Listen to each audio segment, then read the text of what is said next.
Way, I think, Lynn. Excellent. Okay, well, welcome everyone, and thank you for joining us today. I'd first like to start off by acknowledging the traditional owners of the land on which we meet today, and pay my respect to their elders past and present, and any who are with us today.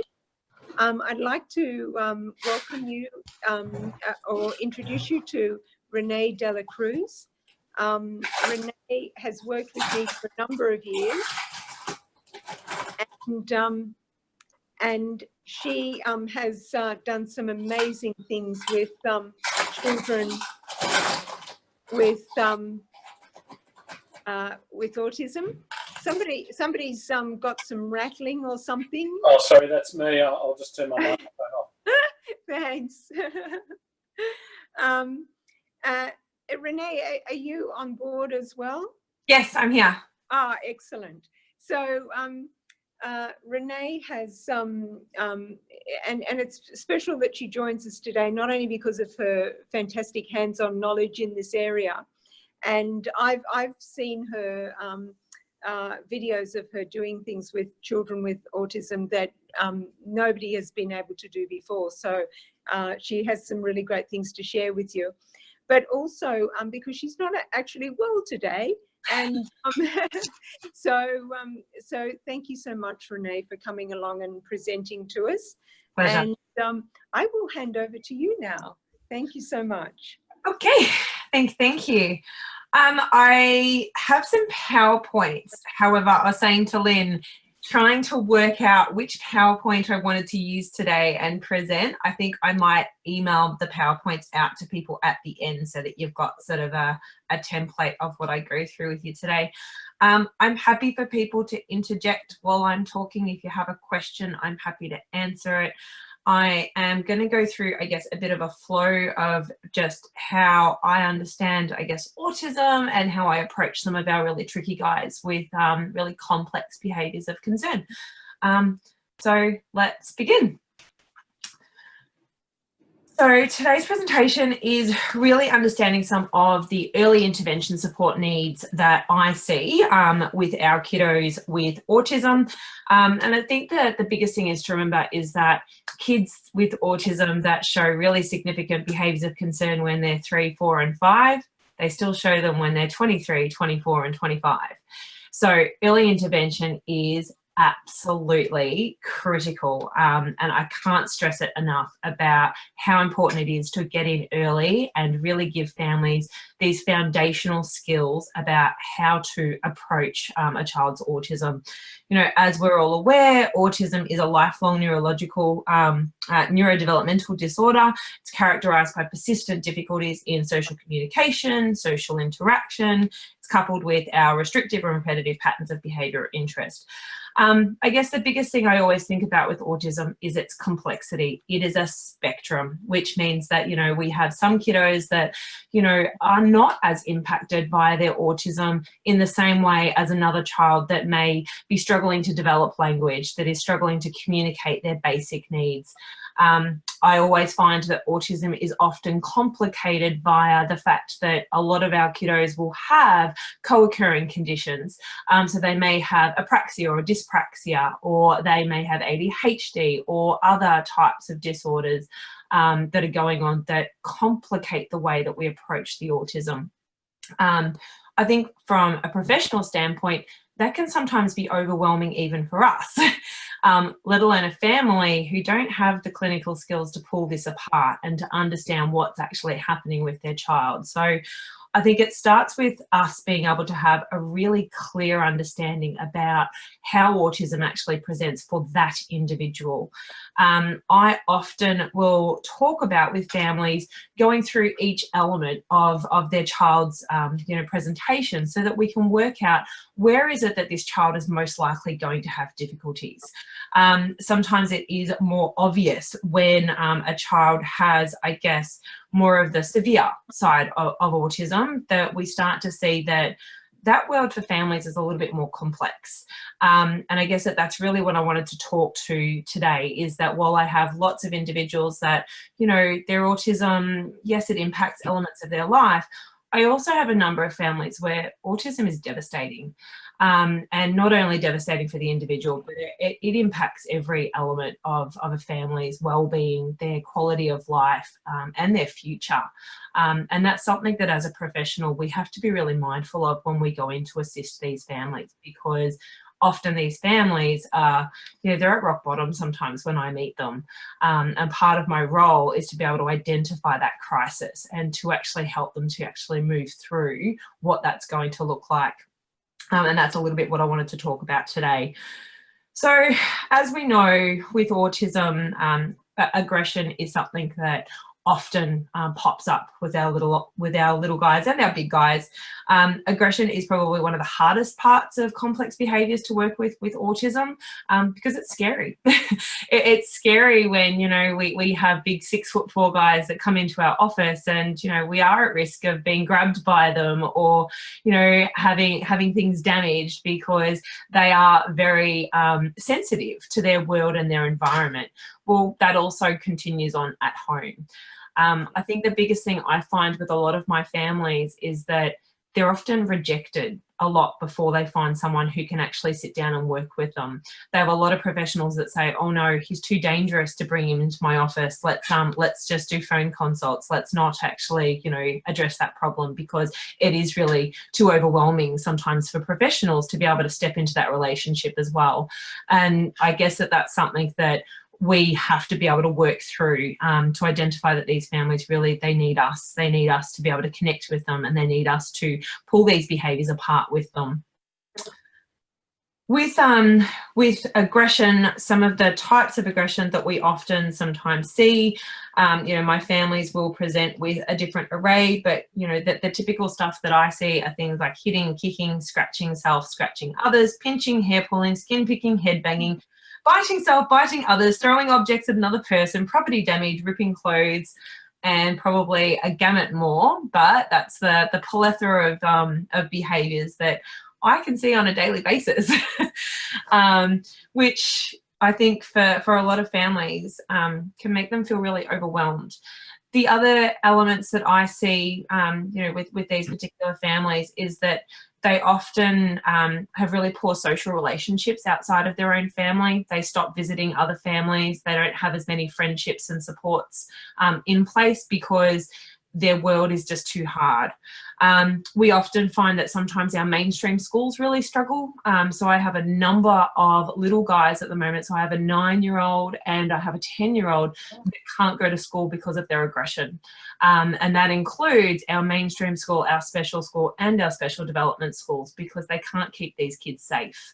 Our schools are, not equipped with the right resources for these really complex little guys, which means that you've got families that are really at stress point, because they're not only managing behaviours, full time, but they're also trying to educate their child. So it also means that we have really poor educational outcomes for these guys as well, because often they can't access all the supports that they actually need to make a difference.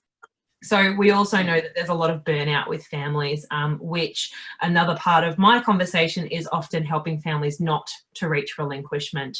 And I have had quite a few families that it has reached that stage where they are considering that they can't do this anymore and that it's just too hard. So this comes back down to what we need to do as professionals to be stepping in and helping with them. And, Lynn and I share often some of my cases where it is really sort of working through with families what works. And I guess that's partly what I want to just share a little bit of today, is some of the things that I found. There are lots of interventions that work really well for children with autism. The biggest one being our behavioural approaches, so our applied behavioural analysis. That's probably the absolute key factor with autism, is you've got to understand why behaviours are actually occurring. The second component, though, is around the relationship. And I think that that's probably a really missing component when it comes to early intervention, is that we can sometimes be so focused on changing and manipulating a behaviour that we don't realise that if we don't establish a relationship with this child or a connection with this child, we can't guide behaviour. A lot of children with autism will feel as though everyone is placing demands on them and that the world is a scary place. It's a world where people want them to constantly do things and they don't understand why. if we're constantly doing that to a child, we actually bring up more likelihood of more increased behavior, because they're going to respond with, I don't want to do that. I don't understand why I have to do that. And they're going to use their behavior to communicate that. In being able to establish a relationship with children that, allows you to connect with them, for them to feel safe with you, it is really quite critical. So I think that sometimes intervention approaches need to bring in both, factors of applied behavioural analysis, but they also need to be looking at some of our developmental approaches that bring in the relationship and connection. And especially with young children, knowing that young children learn through play. How do we bring in this playfulness and this, this way of actually guiding? A lot of my work with families focuses on helping them to discover everyday moments that they can guide their child, that they can reconnect with them. Often families are really scared. I have lots of mums that, are so fearful to be close to their child because they're worried they're going to be bitten, and they're worried they're about to get their hair pulled. So they actually start to pull away from that interaction. And sometimes they need someone to come back in and say, we can actually do this, and let me give you some tools to do so. So a big component of what I do is helping families through that, the understanding of what interventions are available and how they can actually successfully implement them at home. A really big focus that I have with families is around parent involvement and parent empowerment.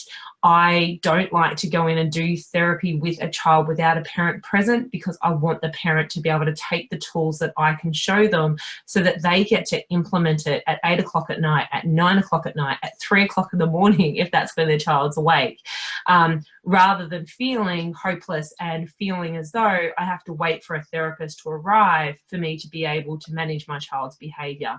And that's another very important component, is that we need to be empowering parents to be able to manage the child's behaviours, and we need to be able to take them through, I guess, a really simple format that allows them to learn how to do that. So when I start with a family, I'm always talking to them around what the function of a behaviour is. So if we take in, some of our really good positive behaviour support strategies that we think about with our adults, we've also got to think about how do we actually apply that with children, because a lot of the time families will apply the wrong rationale and the wrong reasoning for why a child might be exhibiting their behaviour. So with a young child, often parents will say, oh, they're just tantruming. It's just a tantrum. And, they'll get over it. But as they get older, that tantrum turns into a meltdown, and that meltdown turns into, bigger behaviours. And often families are attributing the wrong reasons for why that particular, tantrum is happening as a young child. When we think about why it might be happening for a young child, it's no different to why it happens in our adults as well, which may be that they don't understand the question. They don't understand what's being asked of them. The world is too loud. There's certain noises or sounds in that environment that make them feel really unsure. So they use their behaviour to communicate that with us, that they're feeling overwhelmed and confused at the moment.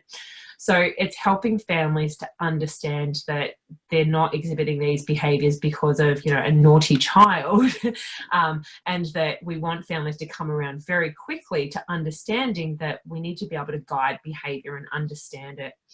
So I take families through, a basic form of functional behavioural analysis, and it starts off with helping families to identify why a behaviour might be occurring. So we take families through understanding what the antecedents might be, what type of setting events might be sitting there, what type of triggers might be sitting there for their child. And sometimes for families, that can be an absolute aha moment where they start to recognise, okay, this actually starts to make a little bit more sense. The second component to that, though, is then being able to give them a strategy, because a lot of the time our guys lose it over stuff that parents can't avoid doing. So it can be things like, but I need them to eat dinner.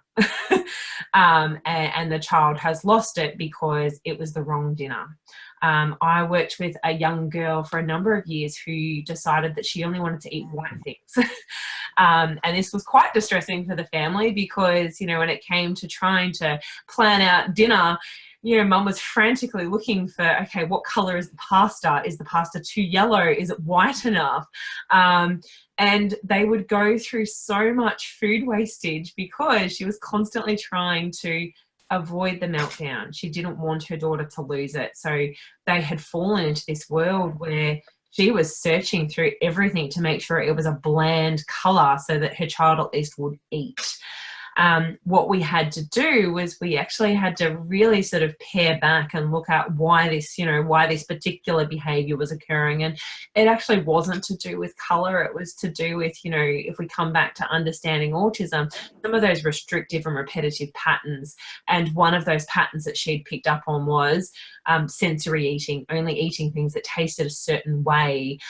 She was very sensory sensitive about taste and about salt. So she was actually picking bland foods, and she'd gone with the color of the bland food as a way of defining it.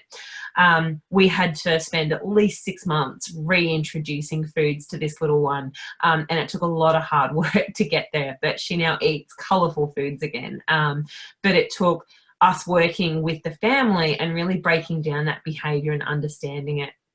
So I think it's a really important world to actually understand with families, because sometimes they will feed a behaviour because they don't know what else to do about it.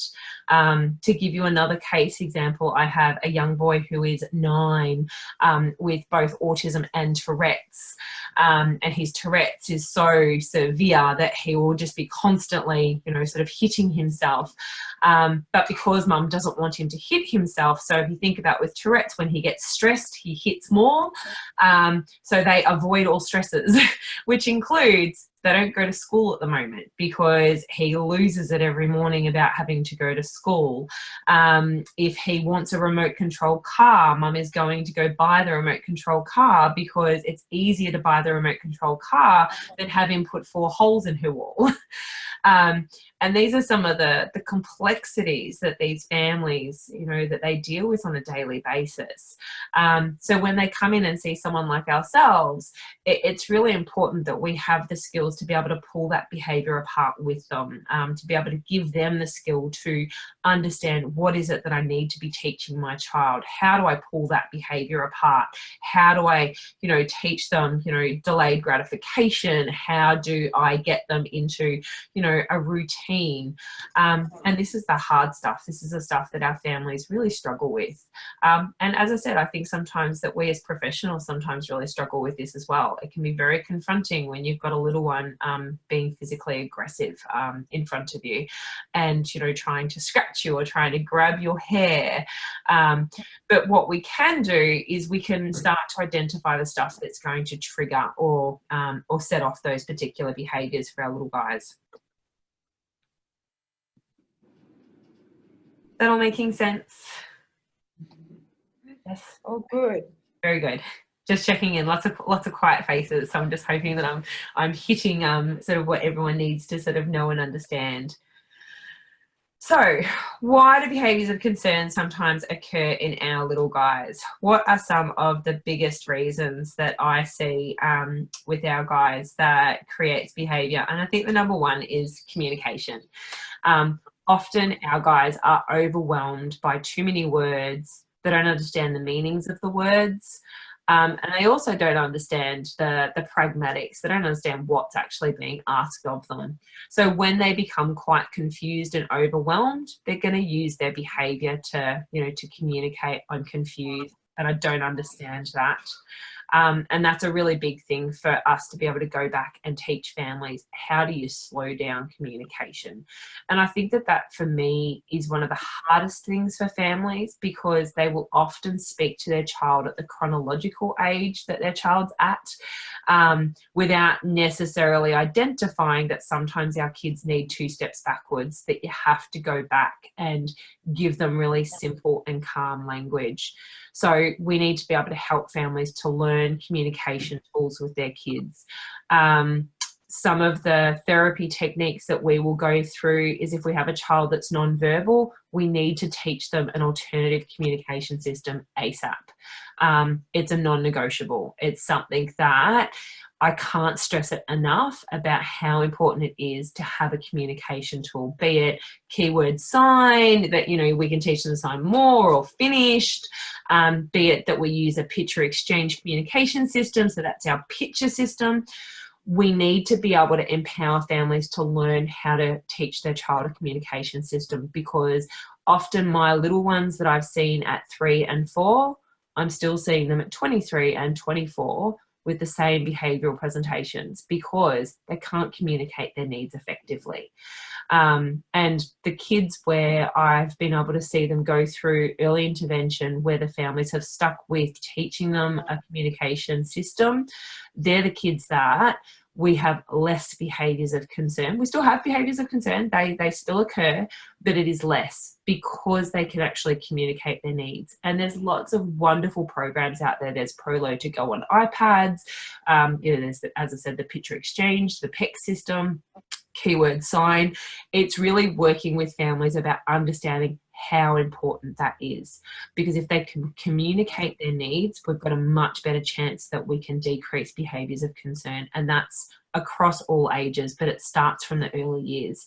And I can't stress that point enough for us, is that's one of the #1 goals that we've got to explore with them. The other one is around understanding their need for routine. So again, it's understanding that ways, you know, the things that might trigger our guys is that they like routine and they like consistency. One of the things that our families will sometimes do, though, is they can also go so far the other end that it also creates a problem. So I worked with a young girl for a number of years who had dinner at exactly 6 o'clock. And if dinner was at 5:59 or 6:04, there was chaos in this house, to the point where if they were getting takeaway, mum would ring the takeaway shop and make sure that it was getting picked up at 5:55, that it was ready, because they did not want to weather this girl's meltdown over 6:01 or 6:02 or 6:04. It had to be 6 o'clock. So sometimes families can also fall into the opposite end, which is if I stick to the routine and I stick to the consistency and I don't change anything, then they won't have meltdowns. And while that's true, we also need to teach our guys flexibility. We need to teach them that sometimes it's going to be 6:01 and that's okay. Sometimes it's going to be 6:02 and that's okay. So with this particular girl, we did a schedule where we went through that tomorrow dinner is going to be at 6:01. To which she, you know, was adamant. She goes, "No, Renee, it has to be at 6 o'clock." And I said, no, it's going to be at 6:01 tomorrow and that's okay. And we worked through, our first goal was this family having dinner at 6:01. And we did that for a week and we were successful. Then we progressed to 6:03 the following week. Tick, tick, tick, all successful. Then we progressed and we progressed. This girl now can have dinner somewhere between 6 and 7. We don't go past 7 because that's unreasonable. But for this family, it means that they're no longer walking on eggshells because of the dinner time. And we've been able to then generalize that particular skill across into other areas with her as well, where, you know, I go to school at 8 o'clock. So sometimes mums are running, you know, her mum is running late and it might be 8:10. But if we don't address and teach flexibility, we're never going to be able to, you know, decrease some of these behaviours of concern for her as well. So that's a really important thing, is teaching families that while we want to use routine and we want to maintain consistency, we also need to be making sure that we introduce and we can teach some level of flexibility, etc. as well, because otherwise our guys get really stuck. Another really big one that I often see that sort of is sitting as an sitting underneath reasons why certain big behaviours occur with our guys can sometimes be the fact that their sensory needs are not being met. So I have lots of guys and little ones that are really sound sensitive. So, you know, they don't know how to process that, you know, what it is that they're hearing. So therefore they're covering their ears or they're avoiding and withdrawing. And avoiding and withdrawing is a really dangerous one, I find, that because when they're little, they're more inclined to bolt and run from their families when they fear something. And And when they're little, families probably have a little bit more control over hand holding, but you don't tend to have that level of control when they're big. So again, it's something that we want to be addressing with families. And what we need to do is to be able to give families strategies that they can implement at a really early age. Getting families on board with using strategies is probably, you know, again, one of those really core fundamentals of getting them to be able to, you know, if they need to wear headphones, if they need to, you know, have something that they can focus on, that we need to be able to introduce those things. If we think about from a therapy perspective, with a lot of my little guys that are sound sensitive, it's teaching them that sounds can be fun and that sounds are not scary. So we will do lots of therapy play around things like Hungry Hungry Hippos, or, you know, early games that introduce noise and sound, but in a safe manner, so that they can start to, you know, predict that certain noises may happen in my environment, but I'm safe and I'm okay. So we, again, want to sometimes introduce that certain sounds and noises will happen naturally in an environment. Some of my families, they might, you know, practice being able to sit together on the couch in a beanbag and have music on in the background, because they're learning to be able to tolerate that sometimes a room is not dead quiet. Sometimes a room has a little bit of noise. Sometimes there are things that, you know, are happening in that environment that you need to be able to learn to tolerate. So we want to start to help families to be able to do these things rather than going the opposite end, which is trying to avoid them all completely. And it's such a fine line, because if we, you know, if you overload them, then sometimes we end up in a meltdown. But when we're teaching families to do this in a safe way, you're taking it outside of the natural context and you're actually teaching it in a moment, so that eventually they can meet somewhere back together, and that behaviour then can become something that's new, and that they're not so fearful and they're not as likely to, you know, become overwhelmed. Some of the other sensory things that I see with our guys that lead to, you know, physical aggression can be that they don't regulate their own body temperature very well. So a lot of our guys will sometimes not notice if they are extremely hot. So I've worked with lots of kiddos that will come into my office and it's 34 degrees outside and they've got a wind cheater on and a layer and a jacket and a, you know, and they're literally dripping with sweat, but they haven't noticed. And they come in and they're cranky and they're irritable and they, you know, don't want to do anything. And they haven't actually made that connection that maybe I need to cool down first and maybe I need to, you know, regulate my body first. So we want to help families to notice these things that you know, our kids don't notice these things on their own, and that parents need to become kind of like that detective where they're identifying, okay, you know, I might need to give them some help today to regulate their body temperature, and vice versa in winter, that, you know, if they're cold, rather than communicating I'm cold and I'd like to put a jumper on or I'd like the heater on, they may communicate that I'm irritable and I'm, you know, I'm feeling uncomfortable, so I'm going to use my behavior to communicate that with you. Okay, so some of the other sort of factors that we see, again, you know, as I said, like with demands, that's probably a really big one. A lot of our guys don't know how to, you know, say no, I don't want to do that, or sometimes they do know how to say no, they don't want to do that, but it's around that they don't understand how to do things. I guess take a different perspective with our kiddos and our adults, and I sometimes put myself in their shoes. They are often always being asked to do something. They are often always being pricked and prodded and, you know, maneuvered and told to do stuff. So we do a lot of things to people on the spectrum, and it's something that I think we've got to really be mindful of, that you've got to learn how to engage and you've got to learn how to invite that relationship and guide. I talk a lot with my families about guided participation and about how we show our kiddos to do things together. So rather than placing a demand such as, I want to make a sandwich with you, I might set everything up. So it's teaching families to be able to set up those environments, but then guide the child over to actually make that sandwich with them. And, you know, it might start with a hand over hand prompt, or, you know, putting your hand out for them to put the cheese on top. But it's starting to give families some skills that, rather than demanding their child to come and do things, that they can guide their child to do things together. I will often prompt my families to take a basket and walk up with their child and hand the basket out to the child. And just that process of offering, the child will often take the other end without realizing what the family is trying to get them to do.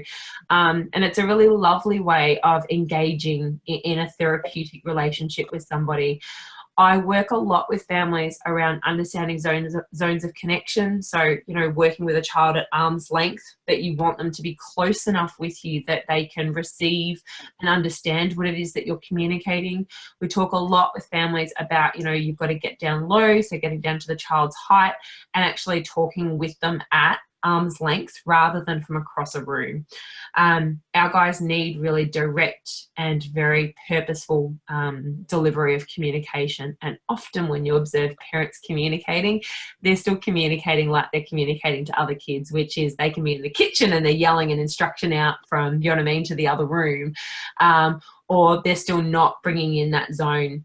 I often talk about with my kiddos that, you know, if I'm here and they're there, we've got all this space in between us that can distract them, be it that, you know, the room is too bright, be it that, you know, there's things floating in the air, be it that, you know, there's background music or noise or their favorite toys in the corner. There's all these things that can distract them from me if I'm over here. So I talk to parents about the importance of bringing that zone of connection in so that they can actually deliver instructions very effectively to their child. And then the other element is using a lot more of declarative language with their child rather than demanding an authoritarian language with their child. We often know that our little guys don't do well with the word no. They don't do well when they're told they can't do something. So I talk to families a lot about, rather than saying no, it's don't say no, say when. So it's a little bit of a technique of, you know, I want my iPad. That's a great idea for after dinner. You know, so families need help with learning how to change the way that they're communicating with kids that are explosive. And that can sometimes, again, really help to decrease our episodes of behaviour. The way that we connect and the way that we relate to a child that is explosive and more inclined to exhibit physical aggression is something that we need to help families learn to do. They often maybe aren't picking up that their communication style needs to be addressed. So that's, again, something that we come in and give some techniques and some strategies around, which is how do we use our language differently with our little guys. We also need to talk with families around their emotional states when they're responding to physical harm, because, again, one of the things that we often do is we become quite explosive or we become quite heightened in the way that we may be responding to a particular behaviour. So we need to be able to help families to identify that even when, you know, your child is screaming and yelling, that your voice still needs to remain at a really calm level. And it's helping families, I guess, to really see that autism and aggression and outbursts like this is not naughty behaviour. This is, I'm overwhelmed and I'm stuck. And helping families to identify that, because when they identify that, they're able to then move into a guiding position much faster, rather than feeling stuck as a parent going, they're just not listening to me and they're not complying and they're not doing what I'm asking them to do. We need to be able to help families to really understand, okay, they've gotten stuck, and part of what I need to do now is to figure out why they've gotten stuck and how I can start to work with them to change that.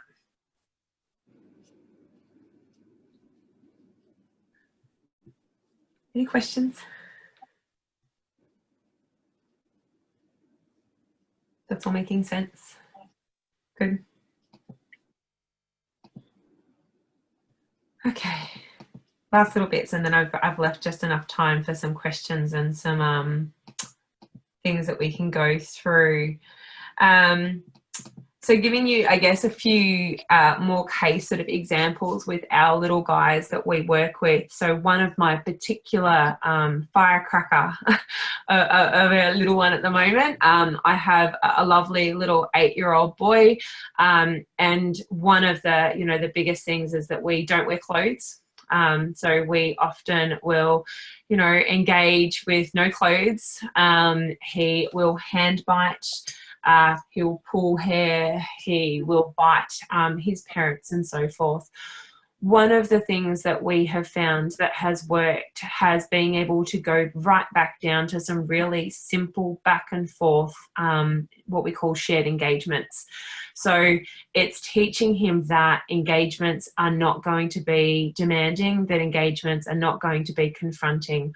I will often work with this little guy at, again, arm's length. I'm very mindful of my body when I'm working with this little one, so I'm almost always on my knees so that I can, you know, step backwards very quickly and out and into a safer zone if he lunges. But a lot of the work that I do with him is around starting to increase his face-to-face gazing with me.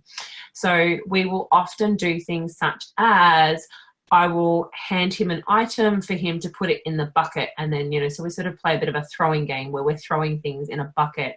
But each time I hand him an item, I'm holding on to it for just a little bit longer so that I create a study response. And in that study response, he will look up at me and I give him a nice big shared smile, because in that shared smile, I'm teaching him that my engagements with you are going to be pleasant, and my engagements with you are going to be kind, and they're friendly, and you can trust me. And we will do this, and then I will start to add more things. Each time I'm pausing, I'll go whoop, whoop, and adding in a little bit more of that prosody and fun and playfulness into the interaction with him. With this little one, I can then turn that into, so we will slowly empty these things into a bucket, and in between that, I can pull in a pair of socks. And we can then slowly use that same process to get his pair of socks on. And then we can engage in a little bit more play and then bring in a pair of underwear, and then a little bit more play and bring in a pair of tracksuit pants. By usually around the 20-minute mark, I've got this kid dressed, and he's no longer thinking about wanting to take the clothes off or disengage. And one of the questions Mum used to always give me, she goes, how on earth do you do that? She goes, you come in here like magic. And she goes, he just does these things for you. And the thing that I can reflect on, and I think I wanted to share today, is that's around the relationship. With all of my guys, I take time to really get down on their level and connect with them. With my non-verbal guys, I will sit on the floor and rock with them if that's the only way that I can connect with their world. You know, if they are stimming on a piece of paper, I will get a bit of paper and I will stim with them and see if I can get them to share a smile with me. Because if I can get that shared smile, then I've got my first level of connection. And if I've got connection, then I can guide. And if you guide, you can absolutely guide behavior. And I think that that's a difference in how I approach physical aggression is, you know, while I use all of my fundamentals of a good FBA and, you know, making sure I understand why a behavior is occurring, there's also this element that has to come into, which is you have to be able to connect with them to guide that change in behavior. And that's probably the part that I see is missing in a lot of the therapeutic components of some of the families that I work with. Is they'll often have people come in and do these wonderful reports, tell them why a behavior is occurring, but they don't tell them how to fix it. They don't tell them how to connect, how to change that behavior. And changing behavior can sometimes be, you've got to find those reinforcements. You've got to find what engagement is it that this child enjoys doing, and how can I utilize that to, you know, engage in pro-social behaviors. And that pro-social behavior might just be sitting on the floor and not engaging in hair pulling, sitting on the floor and slowly getting dressed rather than, you know, focusing on put your clothes on. Because I know with this little guy, if I say put your clothes on, guess what he's going to do? He's going to strip off. Whereas if I playfully bring in his clothes with no demands, with no expectations, he will get dressed, because I've taken away the trigger that was setting off that particular behavior.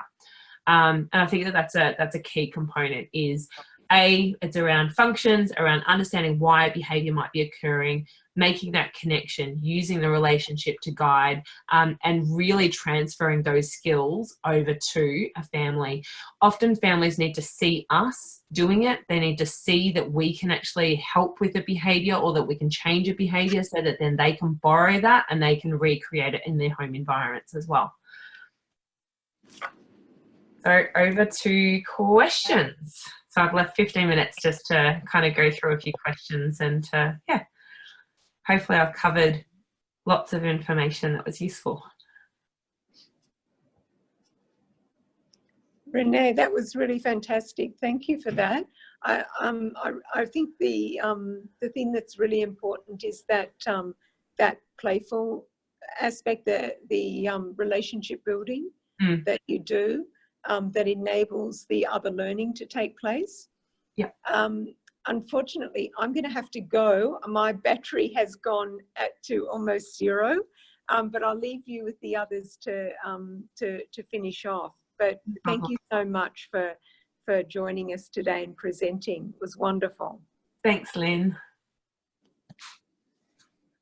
Yeah, look, Renee, I'd just like to affirm that it's just so refreshing to be reminded about the importance of relationships. In the old language, therapeutic rapport, which accounts probably for 80% of success. Absolutely. Regardless of what modality you actually apply with the person in therapy. And look, in that latter part, I'm hearing a lot of what I would label as the techniques of intensive interaction. Yeah. And that importance of connection with person, where they're at with their behaviour, with their form of communication. And I just found it really refreshing to be reminded of sort of that world of intensive interaction that I've been disconnected from a while now, and how important it is in this space.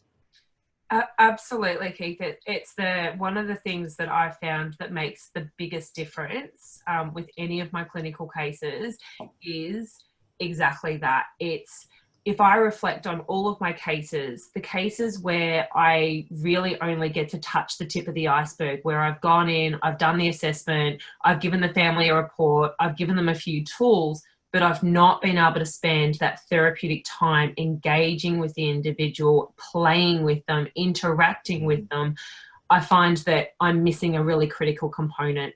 And often it takes us doing that component to show other people that it's actually possible to change these behaviours. I often will go into a lot of our adult day centres, and one of the things that absolutely breaks my heart is often support workers will comment after my session going, I've never seen someone connect with him like that before. Yeah. Which means that no one's really spent the time to do that, because they've been so off-put by the fact that they're smearing, or they're so off-put by the fact that they could grab you at any moment. You know, there's lots of safety things that come in. Like, I've got certain guys I know I have to have my hair completely tucked back, no earrings, no jewelry, certain jumpers have to be tucked in. But that's part of, you know, I go in knowing that these things can occur with our guys. However, I also don't want to be like everyone else and not give them this opportunity to interact and connect with someone.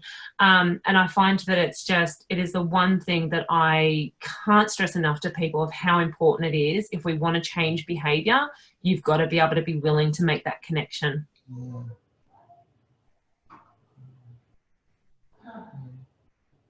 I'm hearing a call and a challenge there for us to take ownership of our role as therapist, and to start stepping outside of that safety zone as sort of report writing consultant. Yeah, absolutely. Renee, I wanted to ask, one of the examples you went through was around, it sounded like desensitization to music whilst you're sitting on the couch together. Can you step me through a little bit more of that one, how you introduced that one? And yeah, so I can give you heaps of examples with desensitization stuff. I'd probably say 50% of my caseload, that's one of the big steps. So often I would start with families with a discussion around what is the sounds that they can tolerate the most. So music is often one that I'll find they can tolerate certain elements of music. So we will do things such as sitting on the couch. I will handhold often. So I will often handhold because I need them to feel safe. I need them to feel that they're connected with me. For some of my guys that are tactile defensive, I wouldn't do that. But if I know that I'm working with someone who, you know, can feel safe in hand-holding, and I'll get the parent to put it on in the background. For some of my guys, it starts with the music is in a separate room. So you can literally only just hear it. Mind you, they can hear it perfect. And then, you know, it's talking like, wow, you know, we're feeling calm. Oh, this is good. And then we'll turn it up a little bit more.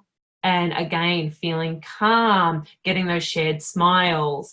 And really, it's just progressing in that way where that music can get to just a normal tone and they're not flinching and wanting to run away.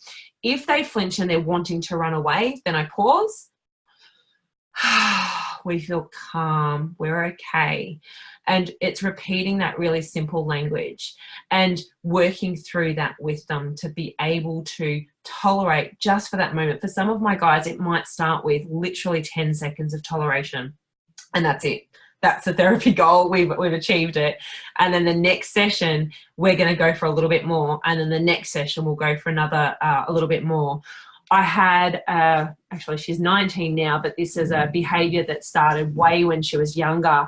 I have a family that couldn't sing happy birthday in their house for, 19 years because she would run, she would smash the birthday cake. This included at restaurants. She had, destroyed other people's cakes because happy birthday was just a no-go.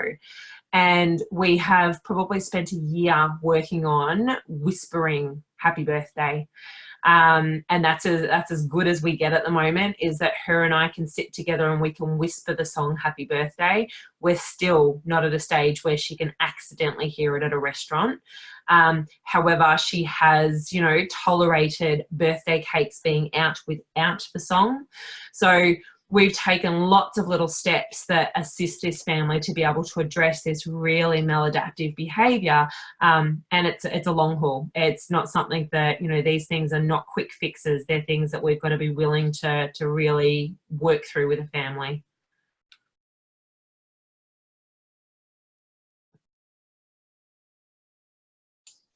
Thanks, Renee. Really interesting examples. Happy to share. Just following from what Key said, the importance of the relationship, which often is overlooked. I think great that you spoke to that. Yeah, absolutely. Renee, you mentioned earlier a client who you said had Tourette's syndrome who was engaging in self-injurious behaviour. Uh-huh. How did they attract that diagnosis rather than it being seen as self-injurious behaviour? So getting down to the discovery of it being Tourette's, there was a very strong family history of Tourette's. So it was suspected, but it came down to the medication changes. So this little boy is very sensitive to haloperidol. And when haloperidol was removed, we saw the Tourette's become so extreme to the point where this boy had bruises across his face. He'd seen at the Royal Children's Tourette's Clinic, and it's the worst case they've seen in years. When haloperidol was reintroduced, it was literally over 3 days, the self-injurious behaviour just stopped. Mm-hmm. So it's a really tricky one with this little guy, but very medication sensitive. Mm-hmm.